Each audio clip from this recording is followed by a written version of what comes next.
Seja bem-vindo à segunda parte do Fora do Jogo, que será totalmente dedicada ao futebol distrital. O meu primeiro convidado é o diretor desportivo do Futebol Clube de Crestuma, Martins Santos.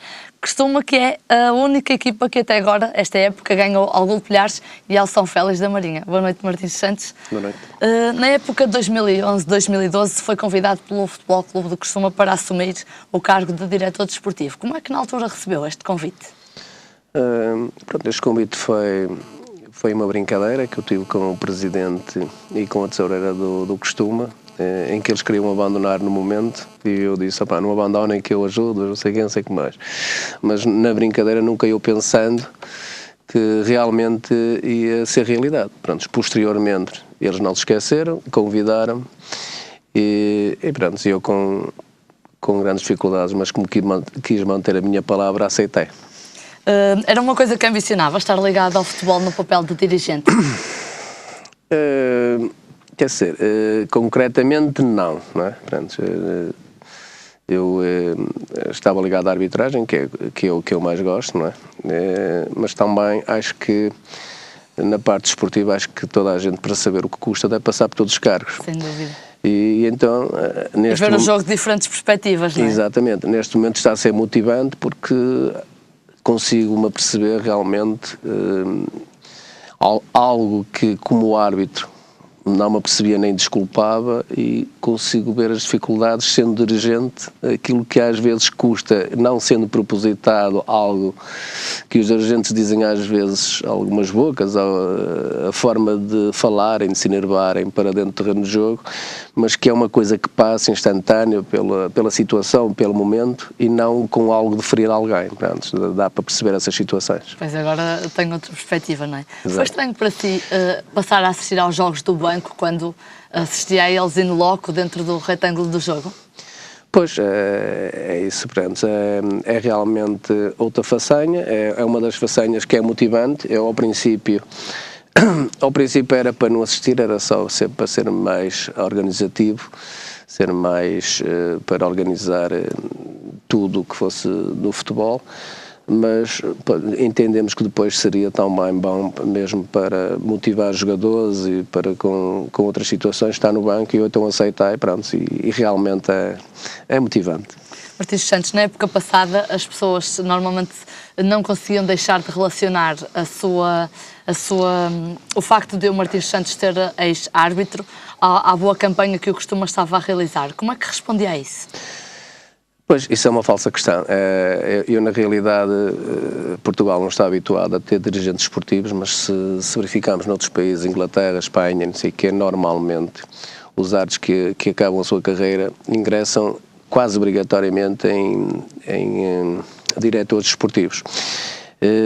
Que eles lá, por isso, normalmente os delegados aos jogos são sempre diretores esportivos, porque é uma forma de organização ser mais completa, não haver falhas, e é uma forma também, que é o que eu tenho feito no Crestuma, isso custa a muita gente, se calhar, que não o faz, é no princípio de todas as épocas levar um técnico de arbitragem ao Futebol Clube do Crestuma para dar aos jogadores as alterações e leis de jogo como dão aos árbitros. Por isso se calhar é uma das diferenças que todos os clubes deveriam fazer e não o fazem, E depois, algo que aconteça, é sempre o Martins Santos, que não tem qualquer, pelo contrário, eu sou o defensor, eu não admito que alguém trate mal um árbitro, tantos jogadores, até porque teve um regulamento, e foi uma das coisas, apesar dos jogadores não ganharem, foi uma das coisas que eu mencionei no regulamento interno, é que qualquer, mesmo cartão amarelo por discutir decisões, o jogador paga uma multa. Por isso, não é? E é uma das coisas que eu exijo, é a disciplina, e se calhar com essa disciplina é que se ganha jogos, e não por ser o Martins Santos, é a disciplina e a organização. Mas acha que, por exemplo, essa ideia de o associar aos melhores feitos do Crestuma se foi esfumando, ou as pessoas ainda vão fazendo referência a isso? Eu acho que, as pessoas podem fazê-lo, mas é uma falsa questão, até porque nós este ano temos perdido, já perdemos 5 jogos em casa, e às vezes nós brincamos com isto, que é o Martins Santos hoje não ganhou, porque não corresponde à realidade. E as pessoas, independentemente de tudo, vão sempre dizê-lo. Basta acontecer algo que deixe alguma dúvida, porque o adepto de futebol ainda não vê o futebol no geral, mas sim o seu clube. E quando se vê o nosso clube, não se vê da mesma forma. Ou seja, se eu for ver um jogo em que não esteja inserido o meu clube, eu vejo de uma forma. Se eu for ver o meu clube, vejo de outra. Quer dizer, a mesma situação, vejo de maneira diferente. Isso é o que se passa na generalidade, é difícil mudar, mas pronto, as pessoas, com certeza que se soubesse o trabalho que se passa no Costume, não diriam isso, mas temos que estar sujeitos a essas coisas. Martins Santos, no início desta época, o Costume esteve para não participar no campeonato da primeira divisão. A que é que se deveu este impasse? Deu-se este impasse porque financeiramente está muito difícil, por isso o Costume vive com uma comissão administrativa. É extremamente difícil arranjar dirigentes, é extremamente difícil em Costume arranjar indústria, comércio, porque atendendo patrocinadores, não é?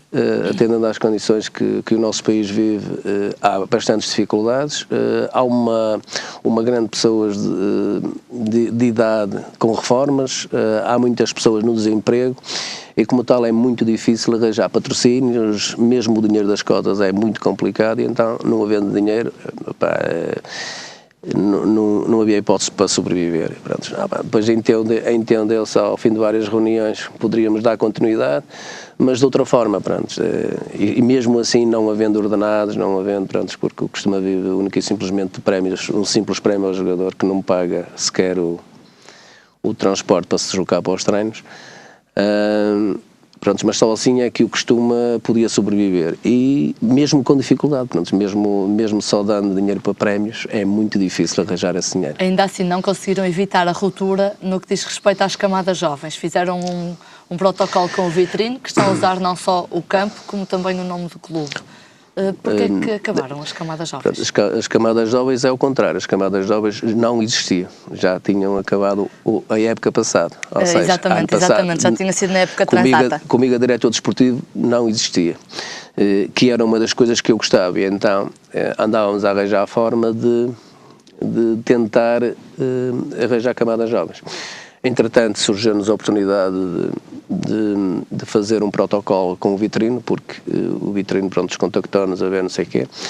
Pronto, e atendendo a que a população do Costume não tinha camadas jovens, nós tentámos, juntamente com o protocolo, sem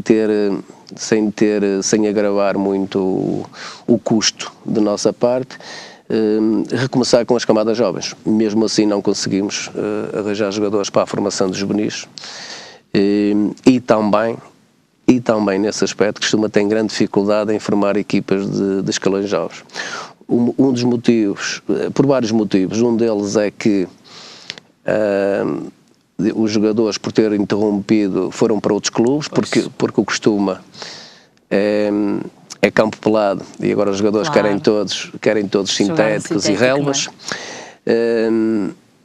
E então, pronto, foi bastante difícil arranjar jogadores, porque os jogadores estão todos por diversos clubes, e também a população também, em questão de crianças, também é menor, por isso menos nascimentos, menos jovens, e cada vez vai haver mais dificuldade em Costume, nestas condições, arranjar. Ou seja, o Costume está a disputar os infantis, iniciados e júniores, mas com 90% de jogadores que não são de Costume, de atletas que não são de Costume, são de Gaia, Costume é Gaia, mas pronto, a Gaia C, são de Pedroso, são de Vintes, são menos da freguesia, o que também é bastante complicado.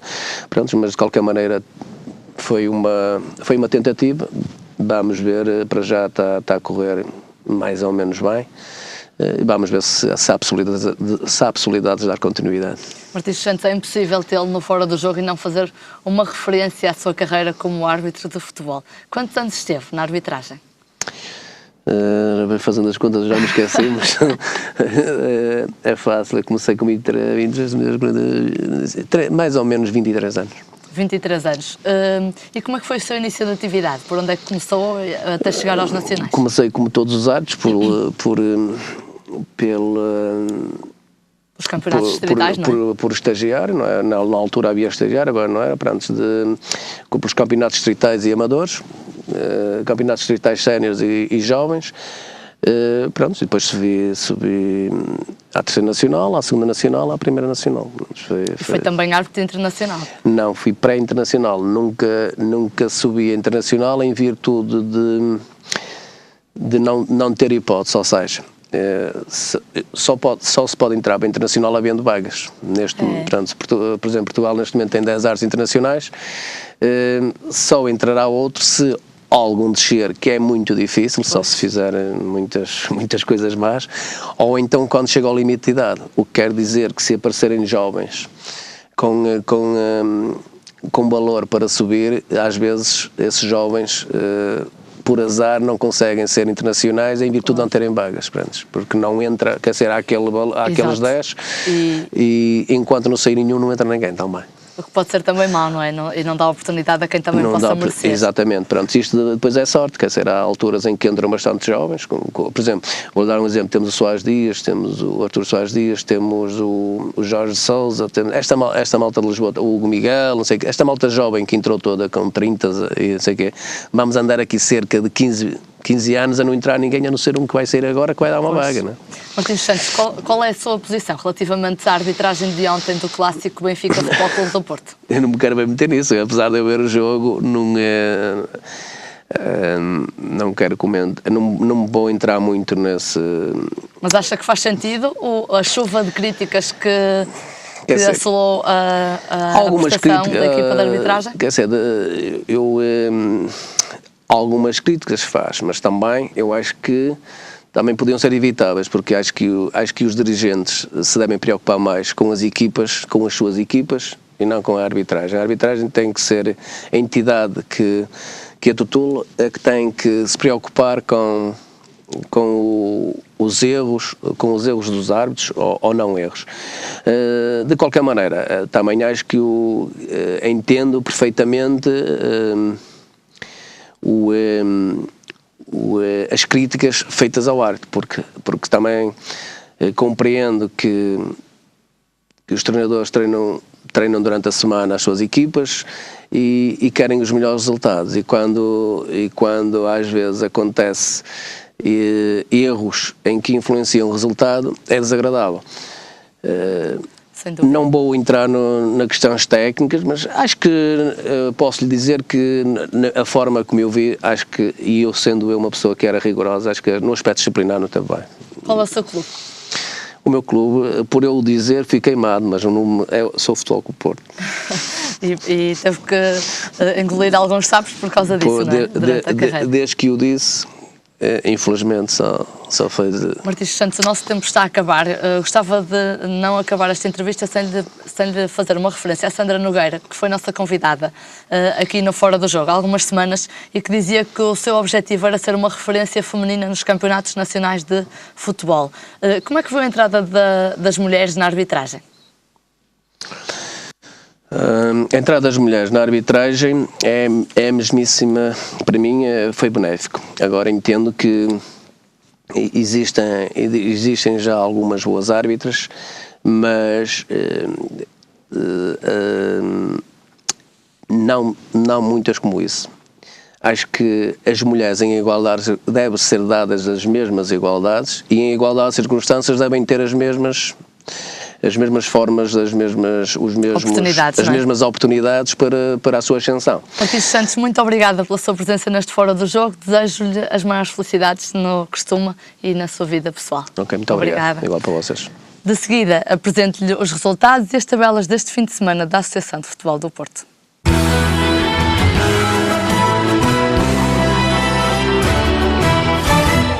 Decorreu este fim de semana a 17ª jornada da Divisão de Honra da Associação de Futebol do Porto. Baião 0, Nogueirense 2, Oliveira do Douro 1, Cerzedo 2, Alpendurada 1, Hermesinde 0, Lixa 3, Canidelo 0, Valonguense 1, Peruzinho 1, Rio Tinto 0, Barrosas 1, São Martinho 1, Perafita 3, Sobrado 1, São Pedro da Cova 0 e Candal 1, Dragões Sandinenses 1. Lidera a tabela o Lixa com 34 pontos, seguido do Perafita com 32. Mais atrás, Nogueirense e Canidelo, ambos com 27 pontos. Nos 4 últimos lugares, o Valonguense com 19 pontos, seguido do Baião com 17, Peruzinho com 12 pontos e Hermesinde no último lugar com apenas 9.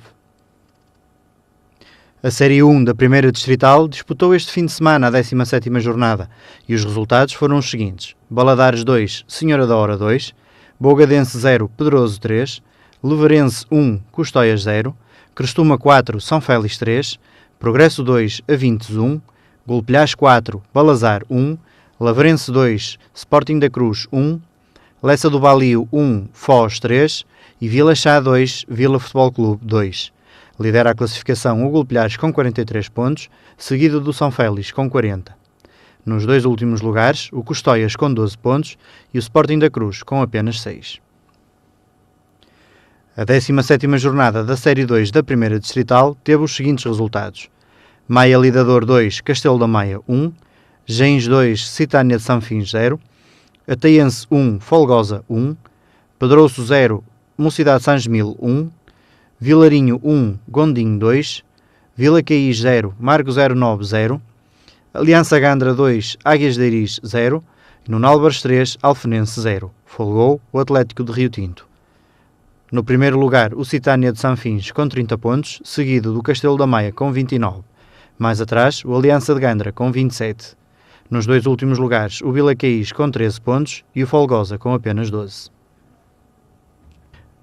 A Série 1 da 2ª Distrital disputou este fim de semana a 16ª jornada e o Águas Santas recebeu o Marchal Gomes da Costa e empatou a 2, Canelas 2010 2, Desportivo de Portugal 0, Sporting Campo 2, São Vítor 0, São Romão 2, Torrão 2, Arcozelo 2, Estrelas de Fanzers 1, os Lusitanos 1, Melres 1, Medense 0, Atlético de Vilar 1 e Inter de Milheiros 2, Aldeia Nova 1. Folgou o Ramaldense. Lidera esta classificação o Canelas 2010 com 39 pontos, seguido do Sporting Campo com 34. Mais atrás, o Arcozelo com 28 pontos. Nos dois últimos lugares, Marchal Gomes da Costa com 12 pontos e na última posição, Estrelas de Fanzers com apenas 1.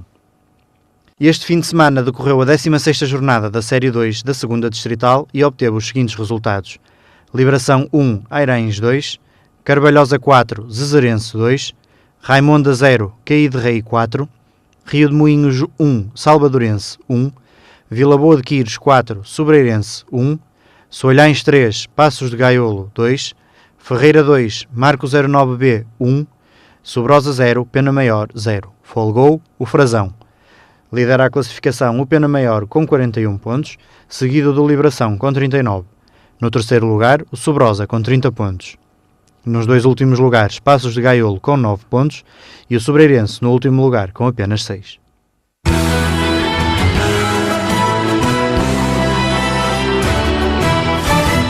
Tempo agora para os destaques do futebol distrital com Jónio Lino.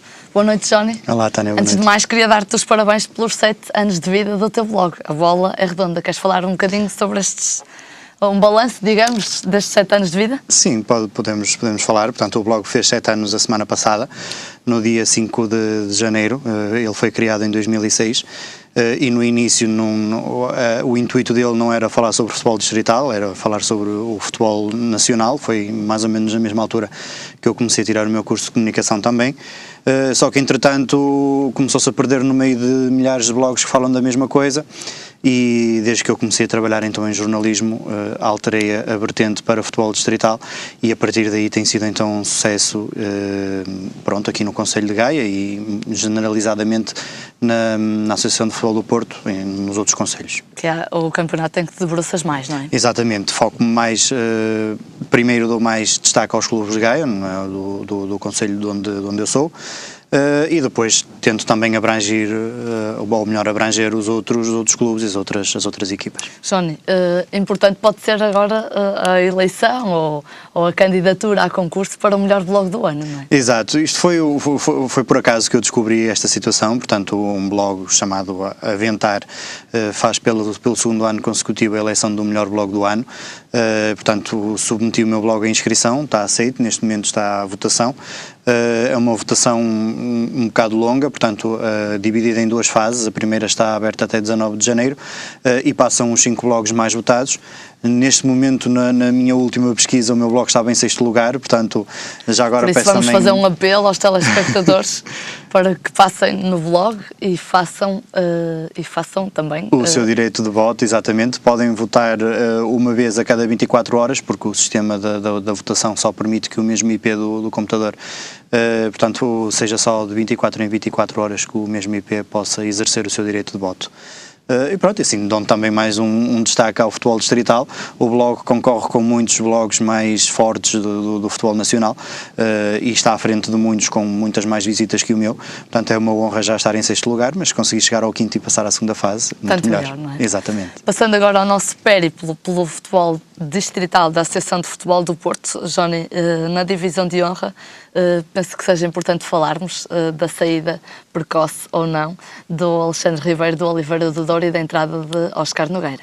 Exato, foi uma situação que surpreendeu portanto, muita gente, porque o Alexandre Ribeiro estava há pouco tempo no comando técnico do clube, estava a desempenhar um bom trabalho, só tinha por vitórias os jogos já realizados, mas recebeu um convite irrecusável para acompanhar o João Pinto na equipa técnica do Desportivo de Chaves.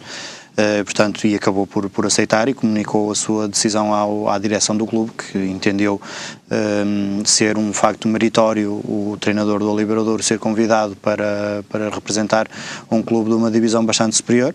Não lhe fechou as portas e deixou sair, e já há substituto nesta altura. Oscar Nogueira, que ontem perdeu em casa com Sarzedo, não é? Exatamente, Oscar Nogueira, que também há pouco tempo esteve ao comando técnico do Grijó, acabou por sair, esteve pouco tempo no, digamos, desemprego, por assim dizer, já efetuou um jogo pelo Oliveira do Douro, estreou-se este domingo em casa, correu mal, apesar de ter estado a ganhar quase o jogo todo, mas já no período de compensação o Sarzedo acabou por virar o resultado e venceu.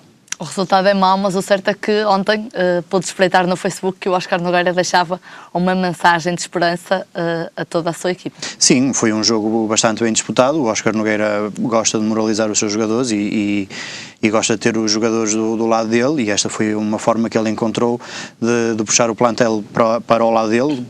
Tem pouco mais de uma semana de trabalho, portanto ainda não deve estar muito bem por dentro do que cada jogador pode valer, mas efetuou um bom jogo, esteve a ganhar durante bastante tempo e só nos segundos finais é que acabou por perder, mas julgo que foi uma boa mensagem e que poderá trazer sucesso à equipa no futuro. Johnny Nogueirense subiu 3 posições e já está em 3º lugar. Exatamente, o Nogueirense apontado por mim como um dos mais fortes candidatos à subida da divisão, mesmo atrás do Lixa e do Prafita, porque o Prafita veio da primeira distrital. Tem tido uma época um bocado com altos e baixos, não tem tido uma época seguida, uma boa época desde que começou. E neste momento está no 3º lugar com 27 pontos, a 7 pontos do Lixa, que é o primeiro classificado, e vai começar a segunda volta, portanto, em força para atingir o seu objetivo. Na primeira divisão Série 1, o Costuma continua a fazer frente aos grandes, aos líderes da tabela. Depois da primeira derrota ao Golpilhares, imprimiu agora também a primeira derrota ao São Félix da Marinha. O Costuma é, digamos, a besta negra dos 2 primeiros classificados. Portanto, foi a única equipa que até agora conseguiu derrotar os 2, apesar do Golpilhares já ter perdido por 2 vezes, mas foi com o São Félix. Mas a única equipa que conseguiu vencer os 2 primeiros classificados foi mesmo o Costuma. Tivemos aqui o Martins dos Santos há pouco tempo, no início desta segunda parte, e ele explicou os problemas que o Costuma está a atravessar, e daí esta época menos boa em comparação com a do ano anterior, mas não deixa de ter uma equipa valorosa e bastante competitiva, e conseguimos perceber pelo resultado deste fim de semana que foi isso que aconteceu, 4-3, e esteve sempre no comando do marcador. Nesta 17ª jornada, também o Senhora da Hora foi a Valadares empatar por 2 golos, um resultado bom para a equipa de Matosinhos. Exatamente, um resultado bom para a equipa de Matosinhos, menos bom para a equipa gaense, que procurava e procura chegar aos 2 primeiros lugares e atrasou-se aqui um bocadinho. O Valadares esteve a ganhar por 2-0 e acabou por desperdiçar essa desvantagem, mas isso não invalida a boa época e a excelente temporada que está a fazer. Johnny, nesta primeira divisão Série 1, eu debrucei-me sobre os jogos da próxima jornada e temos aqui muitos derbys, não é? Exatamente. É o início da segunda volta, portanto, os derbys é o Lubeirense que vai receber o São Félix da Marinha, é o Pedroso que vai receber o Vila e é o Costume que recebe o Ouvintes. Portanto, vai ser um fim de semana em cheio no Conselho de Gaia. Intenso. Voltam os derbys da raça, não é? Como se costuma dizer. Exatamente. Na Série 2, os 2 primeiros classificados, Citânia de Sanfins e Castelo da Maia, perderam e Aliança da Gandra ganhou terreno. Exatamente, foi uma jornada onde as equipas da frente defrontaram-se e saíram a perder. Portanto, o Maia Lidador no derby venceu o Castelo da Maia e o Gens venceu o Citânia de Sanfins, e de facto quem sai a ganhar é o Aliança Gandra, que já o ano passado tinha-se assumido como candidato à subida da divisão, e este ano começou a época um bocado abaixo daquilo que era esperado, mas aos poucos tem também conseguido chegar ao topo e neste momento ocupa o 3º lugar, e bem, e acaba por ser mais uma equipa ali a criar dúvidas sobre os clubes que podem alcançar a subida no final da época. Nesta Série 2 ainda, a Mocidade de São Gemil, que subiu 3 posições, importante, não é? Importante, porque a equipa vem de uma série de resultados negativos, e este fim de semana venceu o Pedrosos, que era outro das equipas apontadas como candidatas, foge ao único lugar de descida que existe devido à situação do Leões de Jeroa, que neste momento é ocupado pelo Folgosa, portanto desta série só vai descer uma equipa, e a Mocidade de São Gemil deu um passo de gigante para um lugar mais tranquilo.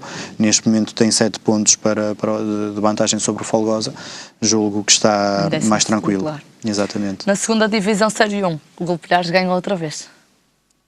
Desculpa, Arcozelo. O Arcozelo, exatamente. Arcozelo. Aos poucos agora a equipa de Alfredo Mendes já não perde há 8 ou 9 jogos, salvo erro, e está a fazer o campeonato que estava à espera de fazer desde o início, e agora tem que correr atrás do prejuízo. Tem 2 adversários pela frente bastante valorosos. O Canelas 2010, que este fim de semana transformou-se na única equipa que ainda não perdeu nos campeonatos todos da Associação de Futebol do Porto, ainda muito desfalcada, porque como nós sabemos todos os jogadores que fazem parte da claque dos Super Dragões não jogaram porque Lisboa, estiveram em Lisboa, exatamente, e o Sporting Campo, que é um dos mais fortes também candidatos, neste momento está a fazer um bom campeonato, vai em 2º lugar, e terá o Arcozelo aqui uma missão mais complicada, isto porque já perdeu pontos com todos estes adversários diretos, e isso dificulta-lhe a vida no futuro. Johnny, achas que ainda é possível subir, apesar da distância pontual? Sim, ainda é muito cedo, portanto a primeira volta vai terminar no próximo domingo. Neste caso ainda é muito cedo porque as equipas estão mais ou menos todas com juntas, não é? Diferenças pontuais muito reduzidas, apesar de ser um campeonato mais previsível em termos das equipas mais fortes conseguirem atingir os seus objetivos com maior ou menor dificuldade, mas penso que ainda há muito campeonato para se disputar nesta série. O Arcozelo, não desistindo, ainda consegue imiscuir-se aqui nesta luta. Corrijo-me se eu estiver errada, mas acho que a semana passada fizeste um trabalho com o Alfredo Mendes, no blog. Sim, falei com o Alfredo Mendes, portanto mandei-lhe um e-mail a perguntar como é que tinha corrido o jogo. Na altura foi com o Desportivo de Portugal que o Arcozelo venceu, e foi um jogo, nessa jornada foi um jogo bem disputado. O Arcozelo conseguiu mostrar toda a superioridade num campo difícil, porque teve que jogar num pelado, no campo Rui na Vega. Normalmente o Desportivo de Portugal joga no complexo desportivo de Campanhã, que já é sintético, mas havia outro jogo à mesma hora nesse dia, e então teve que voltar ao pelado, e isso também dificultou muito o trabalho da equipa, mas acabou por ser superior e acabou por vencer. O tempo também dificulta o nosso trabalho, mas para a semana há mais. Obrigada. Exato. E até para a semana. Obrigado, até para a semana. Fica por aqui este Fora do Jogo de hoje. Na próxima semana voltamos, não sem antes lhe lembrar que temos uma página no Facebook e um e-mail para onde pode enviar as suas críticas e as suas sugestões. Até para a semana, fique na companhia da RTV. Não fique de fora do Fora do Jogo.